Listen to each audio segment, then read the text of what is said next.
Hi all, why do some candidates are able to land great jobs while others struggle even with the right skill sets? What truly matters to HR leaders beyond just a great resume, and how can job seekers stand out in a changing job market and an evolving workplace culture?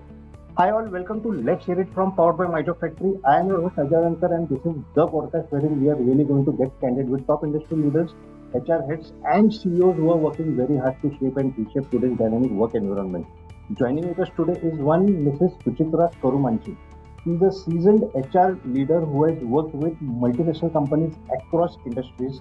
She has been instrumental in shaping talent acquisition strategies, talent development programs, HRIS implementations, and even grievance redressal mechanisms, all with a sharp focus on enhancing employee experience. She is also a certified NLP coach, a Six Sigma Green Belt professional, and a recognized leader in designing and executing impactful DEI initiatives across diverse industries. So, viewers, if you are a job seeker planning to make your next career move or an employee working very hard to shape or build successful teams, this is the podcast for you.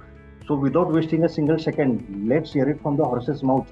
Let's hear it from Mrs. Suchitra Karumanchi. Suchitra ji, we are thrilled to have you here today. Welcome to the show. My pleasure, Ajay. Thank you for I inviting. Yeah, I come straight to the point. I come straight to the first question. Suchitra ji, you have worked across multiple sectors. I want to know what is the problem, or what's that one common mistake job seekers make when switching industries. Now, why I'm asking this question, because I've started getting a lot of SMSs and through LinkedIn as well as WhatsApp also, because there are a lot of mid-career professionals who are ever since switching industries. And as a recruiter also, I have faced these problems in poaching candidates from different industries. They may be having their own mental blocks. So coming back to the question is, what's that one common mistake job seekers make when switching industries?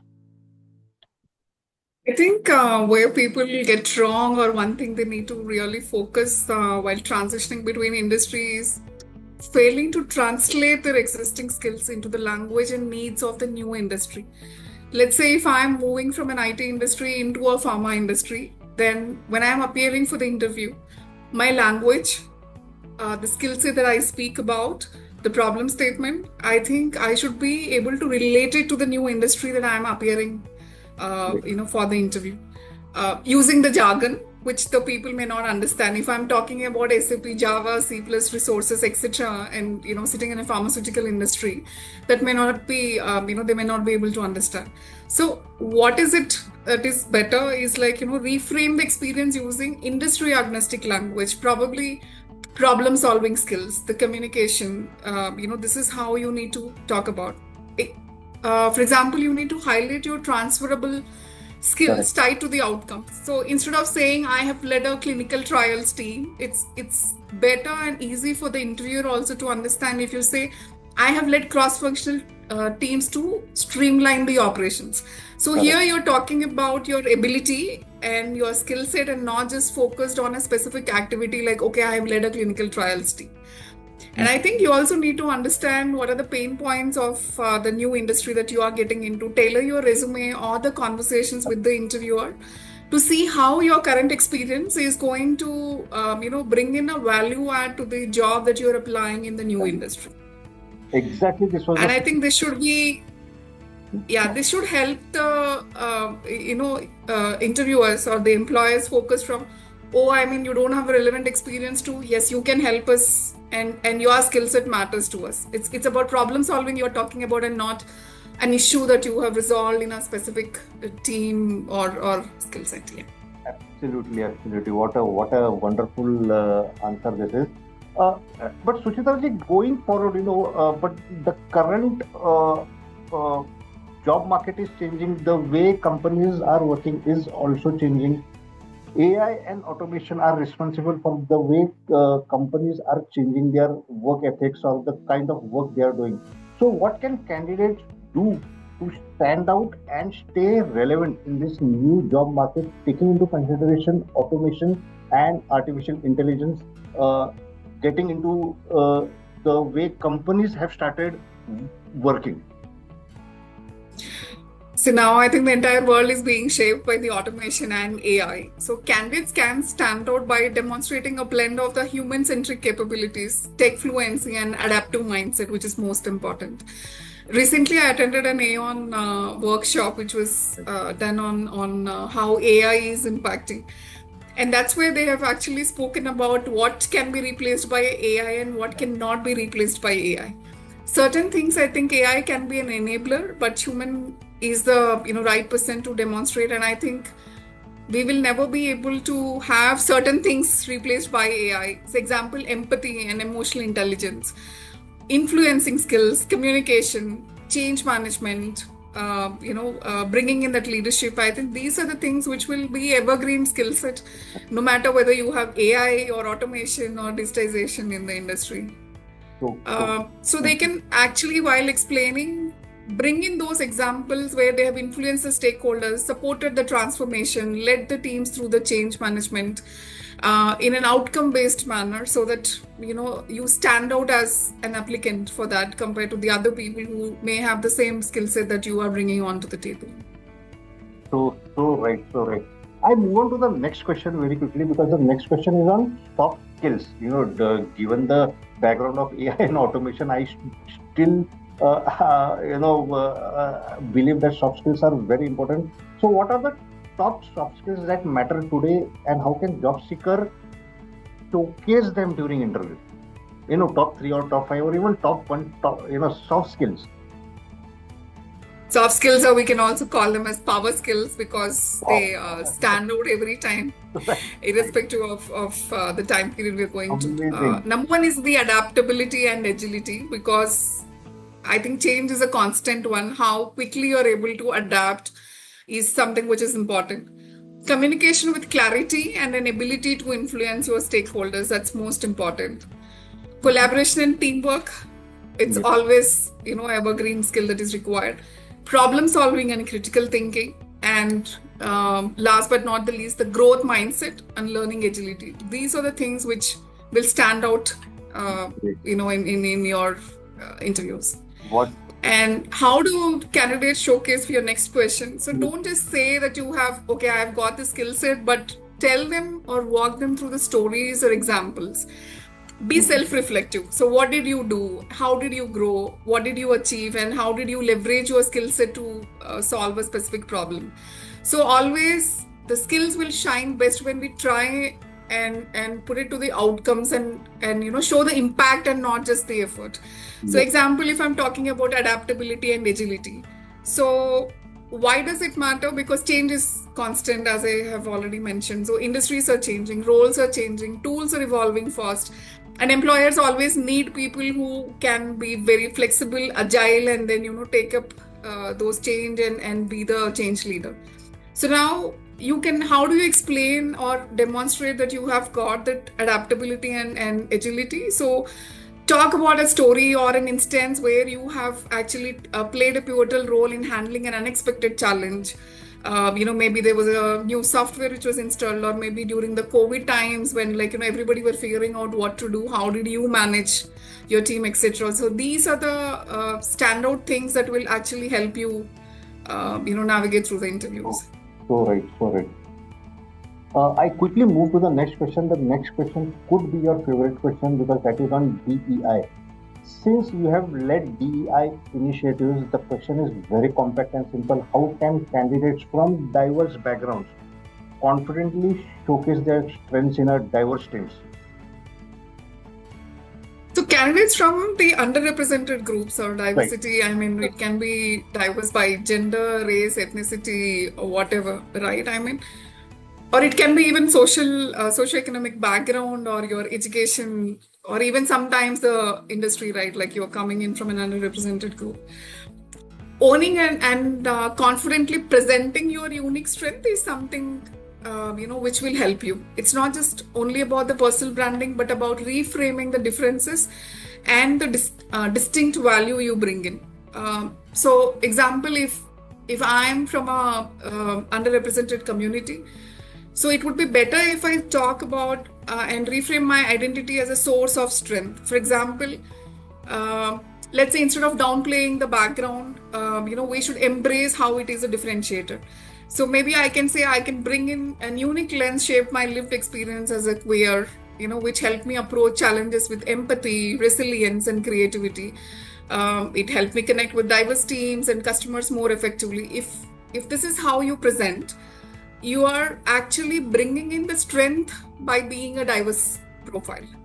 Great. And then you can talk about how resilient you were, how adaptable you were, and talk about or emphasize about the cultural competency and inclusion, because you have gone through these stages from your childhood till where you have reached today. So you can talk about how your strength and resilience has built over a period of time, and always use how do I say, build a personal narrative, a short and authentic narrative, that helps you your identity, resilience, achievement, that can be powerful during the interviews or even networking sessions or leadership conversations, not just during the interviews. Correct. What an answer! What an answer! Suchitra ji, I quickly move on to the next question. My next question is a bit, different from what I've been, asking my previous guest. As a recruiter myself, as a team of recruiters also, we face candidates.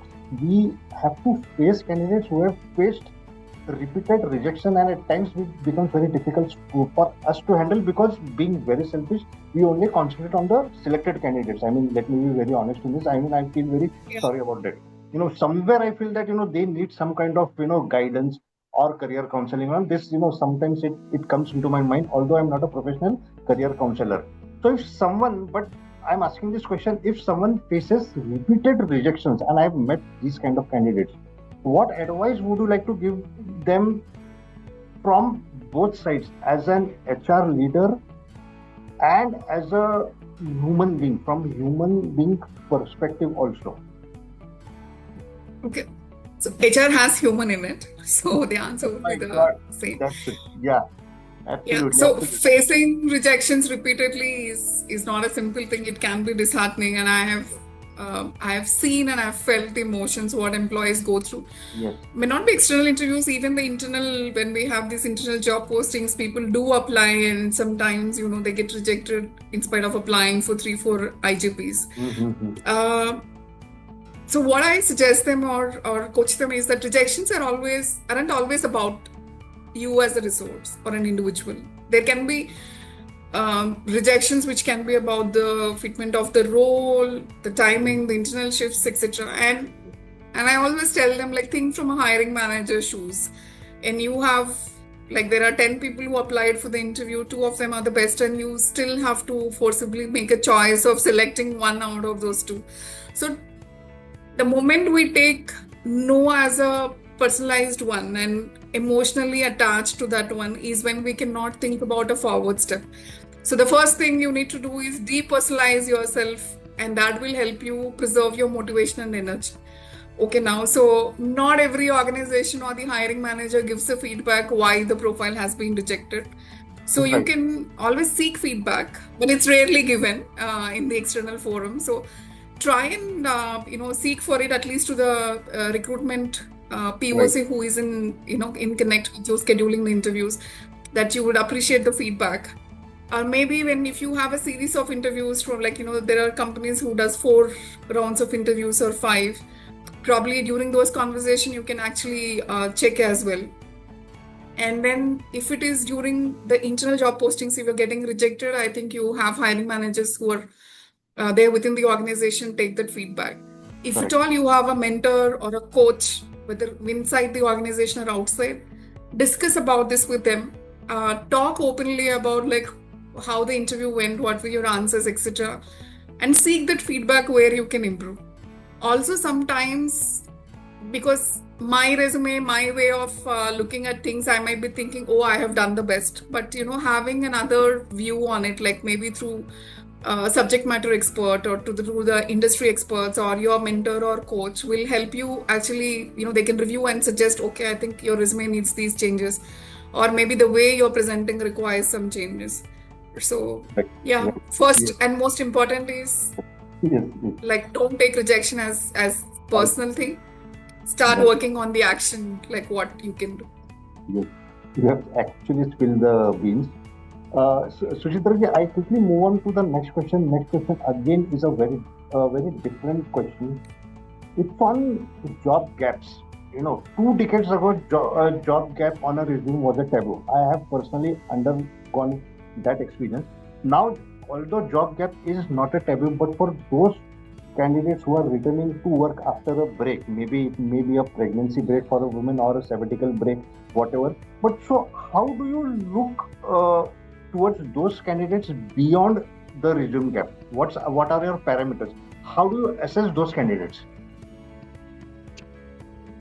I think maybe a couple of years back, Right, resumes were being rejected because employee has a career break.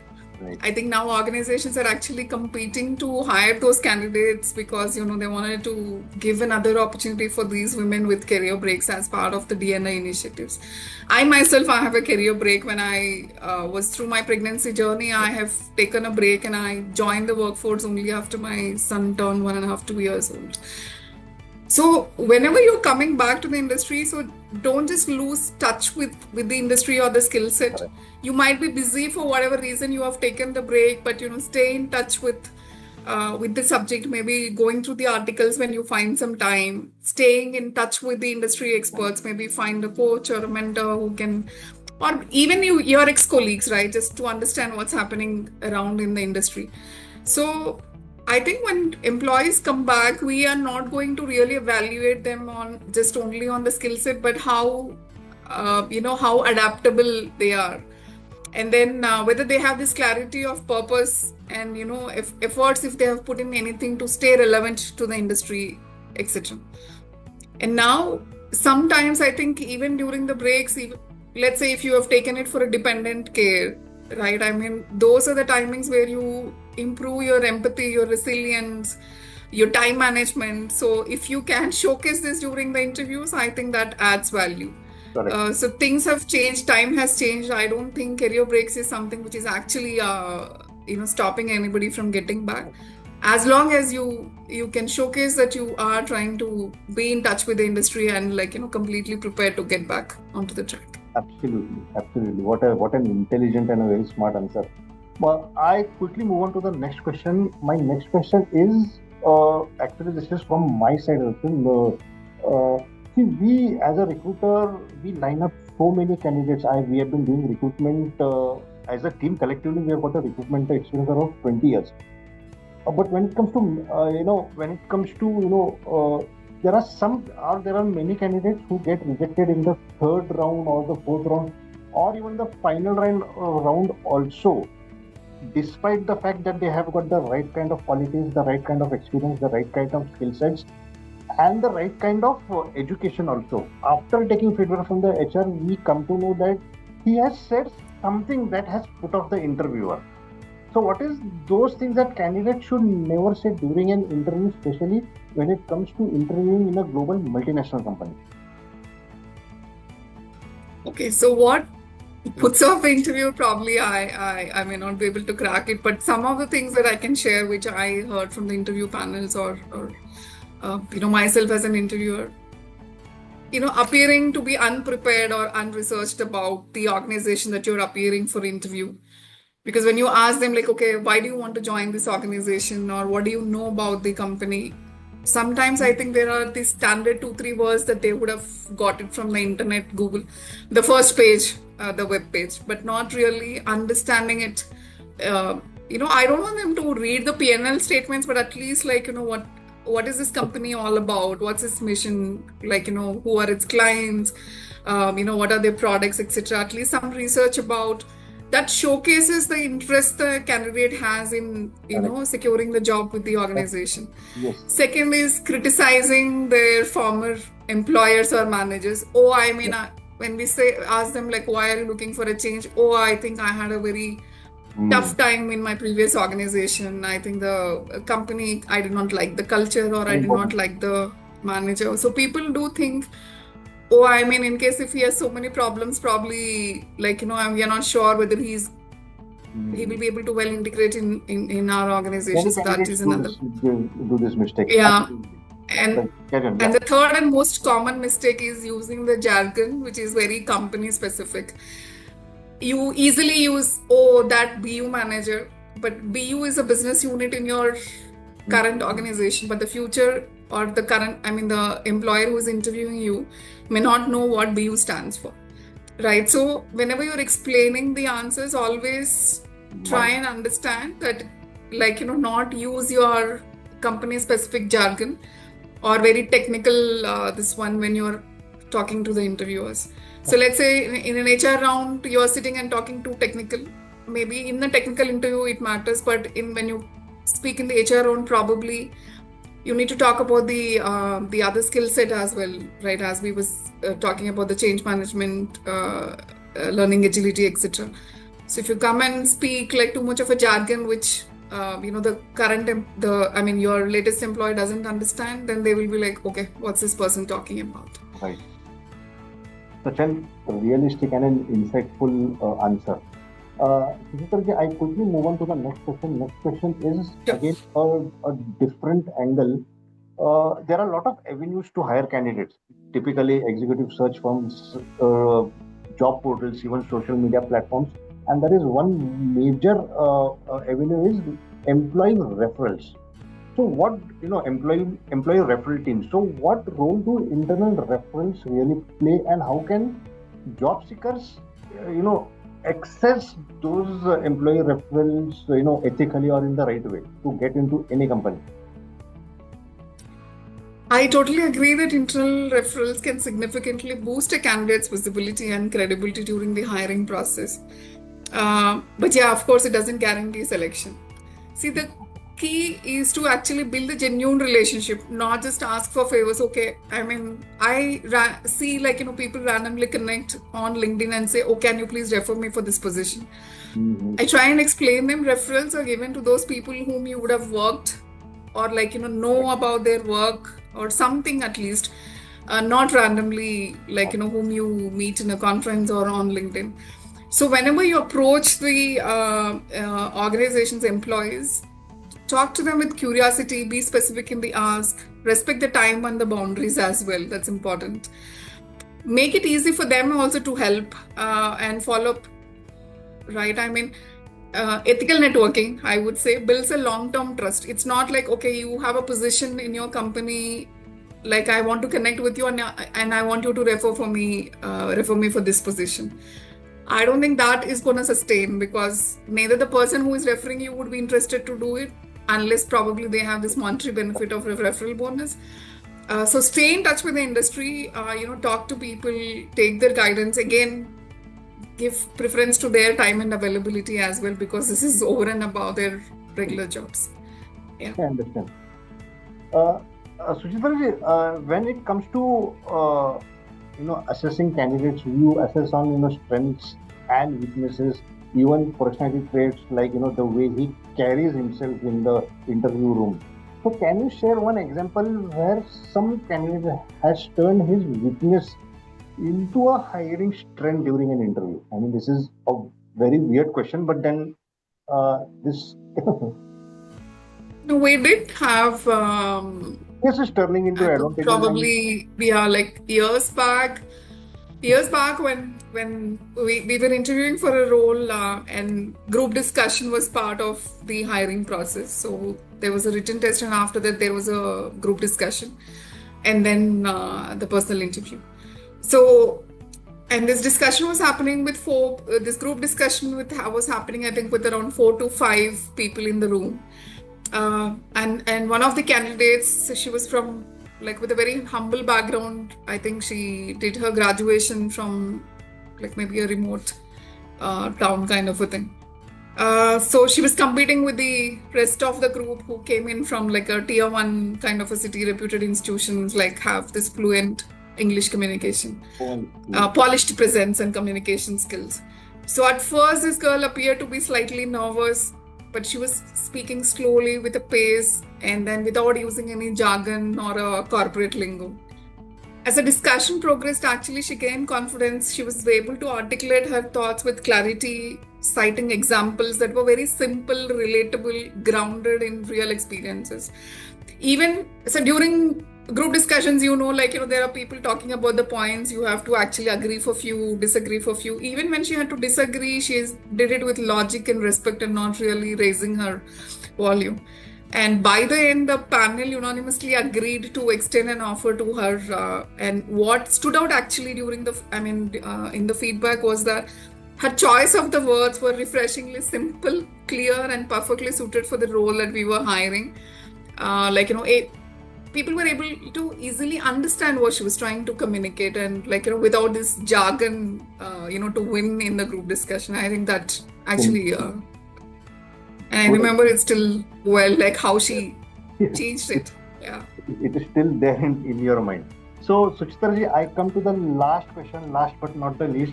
So, if you had to write a one-line career mantra for job seekers today, what would it be?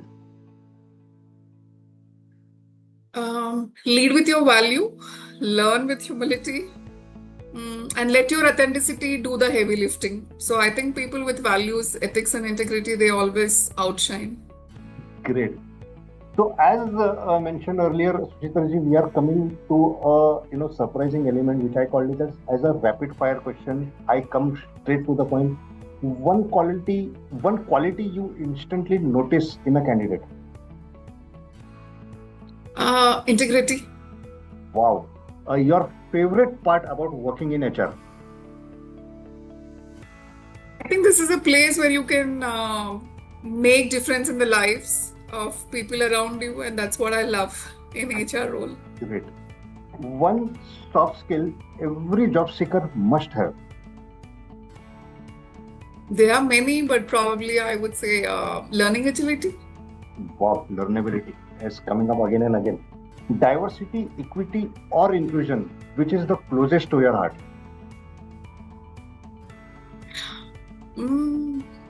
Inclusion. Wow. And this is the last question of this particular episode. The best career advice you have ever received? I think this is what I have actually spoken in another interview as well. This is from my coach. Different people, different values. So sometimes you always have this conflict with people when you are actually debating on certain topics, and it's kind of a firefighting in HR role sometimes. I used to get emotionally stuck to a certain conversation. And after receiving this advice is when I started realizing, okay, different people, different values. We had a conversation, I have advised, and then we will move on from here. So it's okay. If our wavelength is not matching. People, different values. Okay, great. So, Suchitra ji, with this, we come to the end of this particular episode. This was definitely a learning and a very valuable lesson for me. It has been a very learnable, not only for me, but to the viewers also. So, thank you so much for being a part of this particular episode. So, viewers, at My Job Factory, we believe that job hunting should not be just clicking the apply button. It is much more than just simply pressing the apply button. It should be about finding the right workplace, a workplace that aligns with your personality, a workplace that aligns with your career goals and aspirations. And that is why we have built My Job Factory, a platform that connects candidate personas with dream workplaces. If you're a leader wanting to share your hiring story, your company's philosophy, please get in touch with us. We would be more than happy to feature you on this podcast. So viewers, bye for now. Please take care, stay updated, and subscribe to Let's Hear It From right now. Thank you so much. Thank you.